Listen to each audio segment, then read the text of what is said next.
Where's my, I don't. Yeah. Sorry. I just figure we can get this one won't take us very long, I don't think. Right. So. Okay, we'll go ahead and call our board workshop.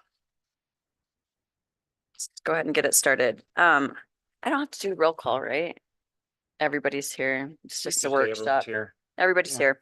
Okay, so we'll start with thank you everybody for coming in early.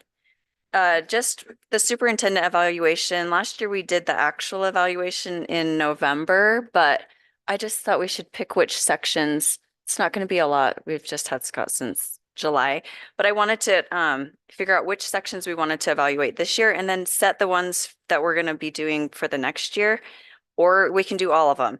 So we are required to do standard 1, which is clear and consistent focus on maximizing the learning and growth of all students. That one's required by the state. And then I believe we could have to do 3 total. So we can pick 2 other sections if we want, or 3 other sections.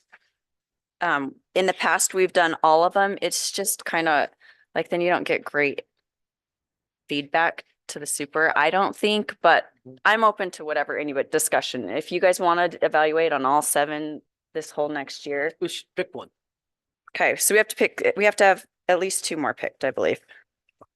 1 and 3 for sure, Okay, right? Isn't that what you Yeah. said? We have to do 1 and 3? 1. Oh, 1. 1. Yeah, I think you only have to do Only have to do 1. The one. 1, it has to be done every year. number- Standard number 1 Yeah. has to be done every single year, Okay, but I believe we have to do 3 standards of evaluation. okay, total. Possibly 4. I have to Gotcha. look that up. That's right. I think it's just 3.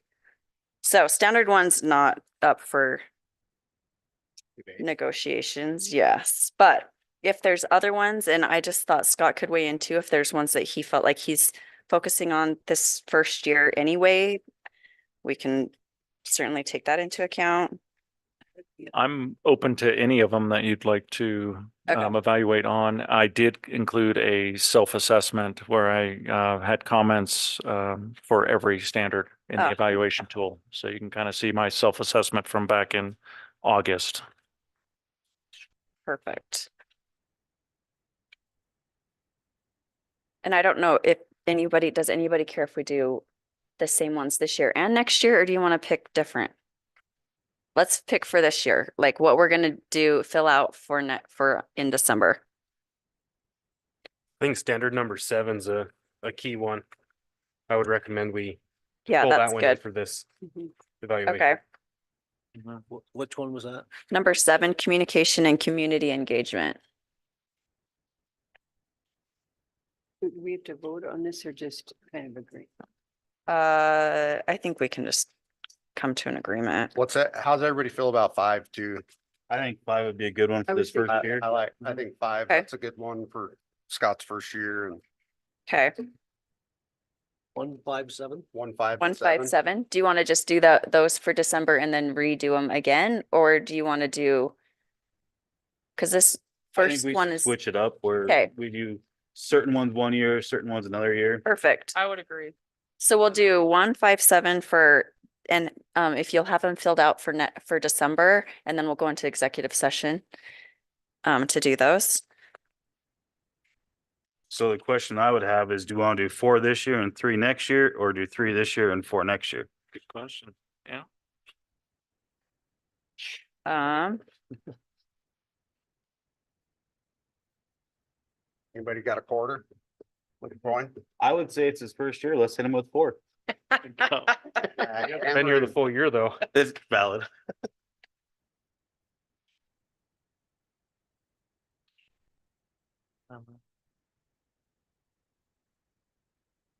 Want to make it easy? Do odd 1, 3, 5, 7 this year. 2, 4, 6 next year. Bad I idea. like that Yeah. idea. We Yeah. could do that. 1, 3, 5, 7. So 1, 3, 5, 7 for this year, Mm-hmm. and then 2, 4, 6. 2, 4, 6 next year. that's easy to remember on an even year. So it'd be 1, 2, 4, 6 the next year. Yeah. Yep. Okay. Okay. Perfect. So I would just also add, if you add in comments, it's helpful in discussion and for Scott too. Mhm. Okay. Is everybody good with that? So these are what we need to fill out, correct? Yes. Yep. For next month. For next- Go into section. Yep. Okay. And then we can, Brooke, will you get us, okay, yes. And then if you No. want, some people keep them all year, just fill in as things happen. That's why I think it's easier if we have Okay, them and know what we're doing. okay. Then you can add, if something goes on, you can be like, oh yeah, that applies to whatever, because it's hard to go back in December and remember the whole previous year. Okay. So, okay. Perfect. Then we also are supposed to do our own selves and as a board. I always think these are interesting because it seems like people think as a whole board, we function well and then people are harder on themselves, but we can do the same thing with our assessment if you want. We can just do the odd ones for ourselves for this next. This one has more, Yeah, but I don't think there's like, I don't think we have to do a certain number. Just like A little less in depth. they're less in depth. You're just kind of circling and you can just do a little,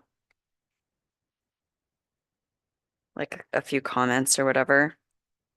So if we do the odd ones this time, we would do general board as a team, which I think we would do that one every time.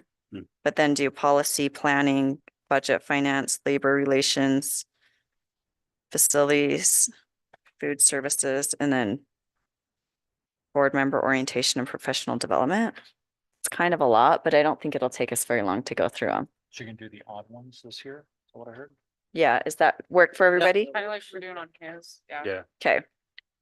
So bring your evaluation too Okay. on. Are we doing these at the same time? Yeah, let's just, Yeah. we'll just do them In executive A little session, bit so of- in after. executive session. Yeah, Oh, Okay. Odd ones on odd years, even. even on even years. Like I'm. There you go. and Undid. Like I can't. That's believe easy it's to a year. remember.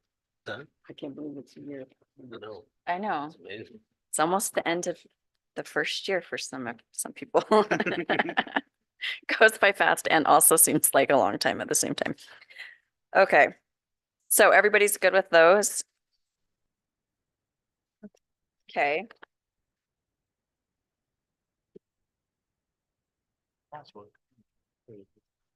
Oh, yes. There's also, if you are interested in going to the COSBA conference, please let Brooke know. Thank you, Tom. I read that. That's in March, yeah. In March, yes. What are we gonna do in Kentucky? It's in Louisville, March is there? 13th to the 15th. Where is that? Do we have that one? Yeah, it's in Oh, your I see. packet, yeah. Good stuff. Yeah, I think the January 12th is when the. Cutoff is? Over. Oh, okay. Wanna let me know before that? It's cheaper for us. Yeah. Okay. Big price. Okay. You guys want to go to that? I can send out a reminder. By January 12th, you need to know? Yes. I think that's, Okay. If your yeah, spouse January 12th. wants to go, that's allowable, and you have to pay out of pocket for that. But she needs to know. Okay. So can book flights, hotel rooms, and then you pay the difference. But you- Okay. So Perfect. Anything else on that? Okay, we're just moving right along. Okay, next we have board nominations. I just didn't know if there needed to be any discussion, if everybody's fine where they are in whatever committees you're on. Great. If anyone feels like they want to switch it up, let me know. well, my comment is, I think we just leave things as they are. Unless somebody has a strong desire to move into a different position, but my thought is to just leave things right where they're at. for a year. I would agree, only because like for me, I've only been on it a year. I kind of would like to. Yeah, there's a get my learning feet curve. wet some more. Yes. Especially with like BOCES 5, like you feel like you're just getting a feel of things, so Yeah. it would be nice Yeah. at least another year. Do we traditionally every year do new nominations? Well, we just have to Yes. do it at the December meeting, but you don't have to move. I mean, I've been on some of mine the whole time. Some of them I can't get rid of. But I'm happy where I'm at unless anybody like. I'm wants good to try too. Something different. Everybody's good. Yeah, I'm I, Okay. I would just like to ask if I could, even if I don't have a say or anything, to, be able to, attend any of the meetings. Is that legal or? As long as there's not a quorum. Yeah. So yes, you can. So like BOCES 5, it's ran, the board meetings are ran just like ours, open to the public.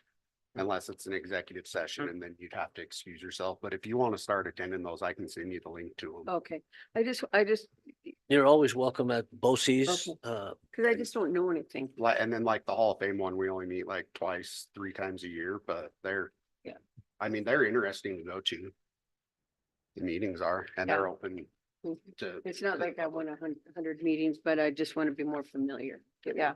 You're always welcome at Super 8 too. Okay. And if you want, we could add you to the reminders if you just want to see. That one I learned a lot about the policies. That would be. a good Right. one. It's a That good one one is- to learn That's a good stuff. one. Did you go last time? Mm-mm. Since I was gone. Add me to. BOCES or Super 8. There's a lot. Yeah. One meeting I left. You can always just, I don't Sim- know how- yeah, except we I'm can't just have there to 4 there, and so. Lingo. Yeah, it is. Oh. I'll bow out. Yeah, but we usually only have 2 of us anyway, For what? Super 8. Yeah. So if you want to, just let me know and then I'll just let you know if we, all Okay. 3 of us will be there. Then, Yeah. Yeah. Mean girl. okay, perfect.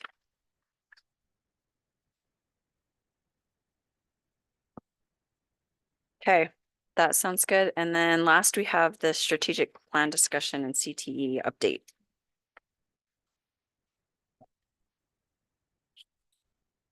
The update, we just have one item listed there and we can talk about anything that relates to the strategic plan during this workshop. That's a nice thing about our strategic plan agenda item there.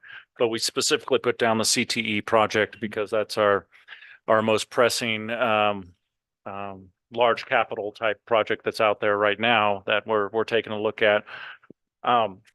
So you're going to hear a presentation from QC10 later on tonight during our regular board meeting. In fact, they're here now and they might be able to come in and speak a little bit on this topic ahead of time. But you can see they have some other drawings up over there. They've done a lot of work with us, with our teachers, principal, central administrators, finance. You know, everybody's been involved to make sure that we're capturing what is needed for those career technical education classrooms and work spaces to make sure we've got proper space allocated for all the different aspects of that work. I know we've had some facility meeting discussions with Daniel and also with Tom, so you're please by all means weigh in on any of this as we keep discussing here. What they have over there is a concept that after about 3 months of work with them is something that could possibly work for us. And you can see on the right side, you can see a smaller design. That's the original footprint that you see there, and the different colors represent the different areas. On the left side, you see the larger footprint, and that's with the expansion option. And you also see a Google map right there where you can see the additional 6,400 feet of expansion there in green. So those are up for our presentation later on tonight, but just want to give you a light touch on that and the work that we've done leading up to this point. And tonight they're going to share out, and both Thane and Jenna are right here from QC10. They came down from Sheridan today to present, and their official time is later in the official meeting, but they are here available now if we have some thoughts or questions around, you know, the work leading up to this point where we're at tonight. Moving forward, we're going to kind of feel out a little more direction from our board here tonight and get a little bit more perspective on the direction we're going to make sure we're still falling in line with your wishes. A big part of this project is the financial piece, no doubt about it, right? We have some major maintenance funds that we have every year, and this year we have some carryover major maintenance funds, which is a blessing to have. So we have the ability to leverage those as much as possible to help with things that are at end of life time. You know, the ventilation system, the electrical, plumbing, things like that, that can all be upgraded with major maintenance during this remodel project. So that's a blessing right there. And we also know that we have some funds titled as pre-97 funds, and there's some statewide pressure to use those funds sooner than later. So this would be the type of project to use those funds on as well. So those are two categories of funding that could be applied to this project here that are fairly easy to digest, I should say, right? They feel pretty comfortable to spend on this. The third part of funding, which depends on how far we want to go with this project, and we can explain some more details here in a minute, is it will take us into our reserves a little bit. So how far and how comfortable is the board going into the reserves? That's going to be some of the questions tonight, just to try and get a feel from you. And also, I want you to know that we have some time. We're going to present a lot of information. You have some time to think about it, and you don't have to make decisions tonight. We'll meet again in December. And in December, maybe that's time that we start to make some more of those financial decisions. Something we are asking for tonight, later on in your main meeting, is a request for qualifications, an RFQ that we put out there. This is the next step. If you remember, we put out an RFQ for a small concept type project that we did here with QC10 over the last 3 months. It was a smaller package to get us this far, to get some ideas on what we were looking at. If you remember back then, we were looking at an external building and we were looking at just a remodel.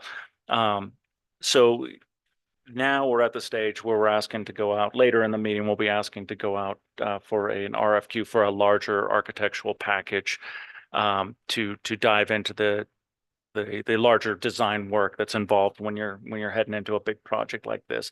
And then later, you know, providing we continue down this path, January, February, we'd be asking for a contract management type situation to RFQ for that type of work to be brought into onto the team. So then we have contractors and we have architects working together from February, March on.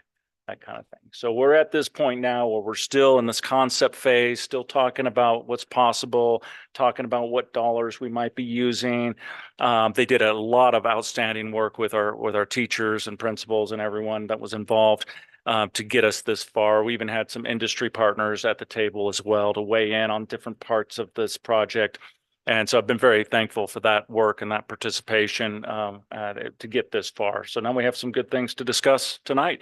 And I just thought, since we have a whole half hour before our main meeting tonight, if there were some questions that you had, we're all here available. Most of us in the room have been a big part of this work, and even some up here on the board have been part of this discussion as well in the facilities meetings. So if you have some questions now before we get into the main board discussion, where there might be a larger audience out there and everything. If you want to ask some of those maybe harder questions to ask, this would be a good time. Have we looked into what grants or had any industry come forward and say, hey, we're willing to donate this much money so we can add that to our budget? So Katie knows that, okay, we have 3 million plus we have $1 million from this company. Like, Yep.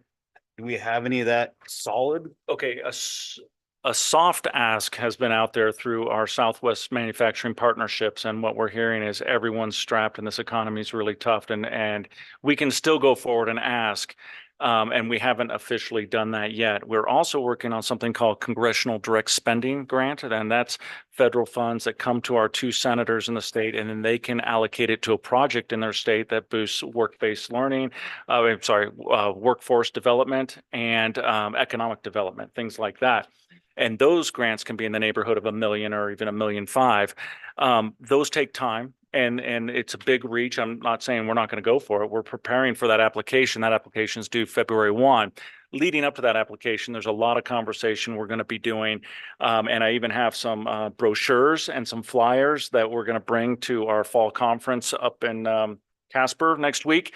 And that's going to be kind of the beginning of some sidebar conversations with some of the influential people across the state to make sure they know what we're trying to accomplish here, not just this project, but also the scaling out of our work-based learning initiatives.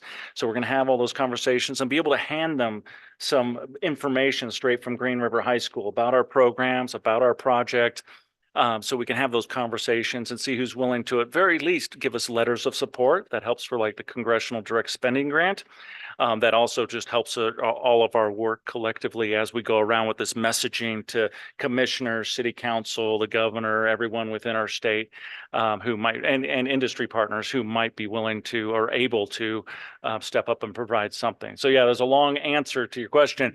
So yes, and not as fully as we have not stood in front and presented to make the ask from one company or one set of commissioners just yet, but we are about to go there this winter. That said, we can begin on this project and try to gather some more funding this winter, and that could play into what is fully developed here, providing we know we're heading in a direction for X amount of dollars coming in before, I'd say, summertime, like before even spring break if possible. But some of those, like congressional direct spending, we won't really have a hint of an idea till late spring if we're going to be in the running for some of those dollars.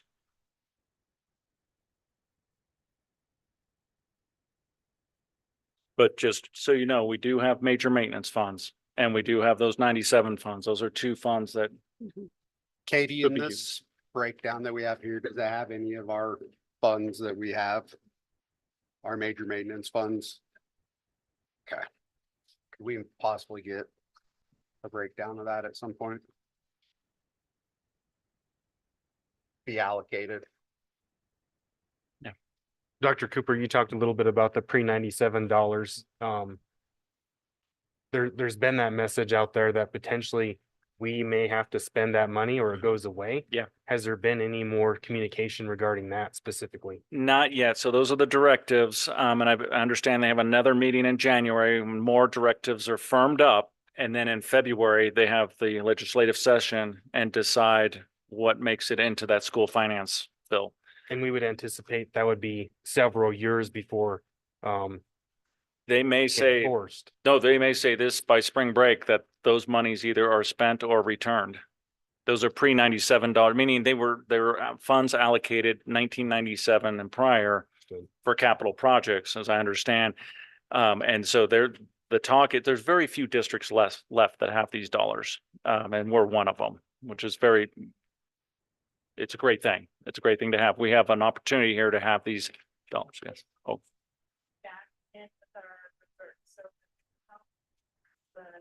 oh, So, but if we're over that, then yes, we would have to send it back. yeah, if we go over. So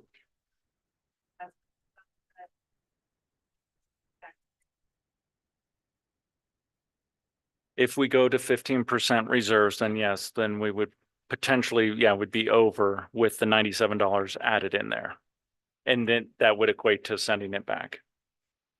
What percent is our reserves right now? 27% reserves, yeah. So we're trying to get towards 15% reserves. By 28, right? By 28, we have some time. So when did you say, Dr. Cooper, hypothetically, if this all went through, they would start next summer? Is that what you said? That would Oh, be the, hypothetically. yeah, that would the be the goal to start as early as this summer. And it depends on which way we go with this project, but ideally we would do the most of the demolition and the most of the heavy construction during the summer times, both summers.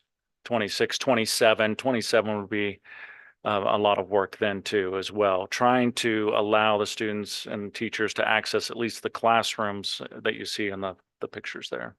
Or we have to place them elsewhere in the building, which is not impossible. The really challenging part is the amount of time that the shops will be in a remodel phase. We're going to try and minimize the school weeks that we have the shops being remodeled. We want to maximize summertime remodel for the shops, because you can't really move the shop equipment. You can't like take the welders into another classroom and use them, and you can't take the band saws into another classroom and use them. They have to be used there or outside. I mean, outside in the nice August and September months, and maybe like this year in October, you could use some of that equipment outside. But not every fall is as beautiful as this. So that's, What's the duration of total construction remodel? yeah. There's different timelines and, yeah, there's different timelines, and it just depends on which direction we want to go. And in fact, one of the questions in the request for qualifications is something about an estimated timeline. So we'd get some answers there. You know, this coming summer and next summer at a minimum would be a construction site there. How much of that space would be under construction? You know, hopefully we could put, you know, most of that into this 2 summers, and then during the school year, do some work that's maybe outside of some of that space. For example, if it was an extension, an addition, the addition could be maybe built and worked on before you tear down the wall between the existing and the addition. Dr. Cooper, it looks like we really have focused in on one solution here, one concept layout, right? Yep. And this has come through working with the admin, The board teachers, members, the teachers. And- There's quite a few other options in Yep. here, and it looks like those are all probably ruled out just because of finances. expense. Yeah, they're fairly expensive. And tonight, QC10 is going to present and maybe light touch on some of those, just to, then there's pros and cons in there too. You can see that's listed there. I mean, for the most part, it's the price point is just way out of reach. And then there are some pros and cons there that are not price specific, and it's about safety. You know, if you have an external building, walking to and from an external building for classes versus not having to leave the main footprint of the school for classes.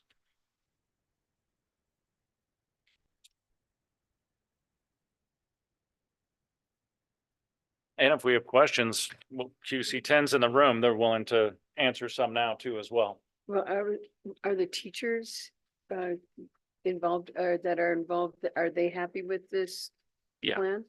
Yes, they are. I mean, I think at times some of them thought the exterior building that, you know, was a beautiful idea, and 2 of the pathways, 2 of the career tech ed classes would be out there. I think it was FFA and maybe welding would have been out there, but it's just so expensive to go external that they reverted back to this concept.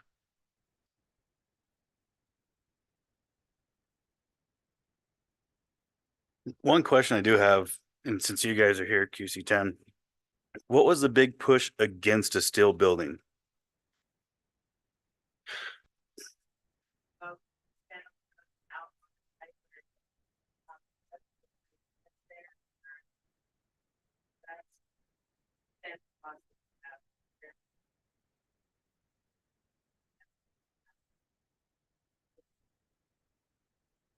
I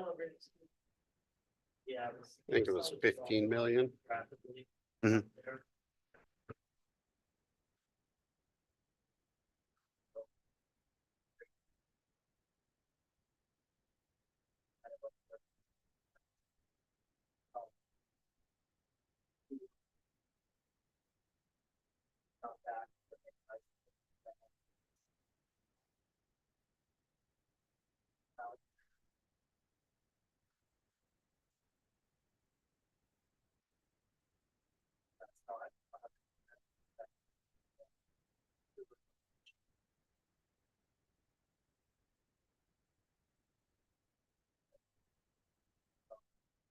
There were a number of,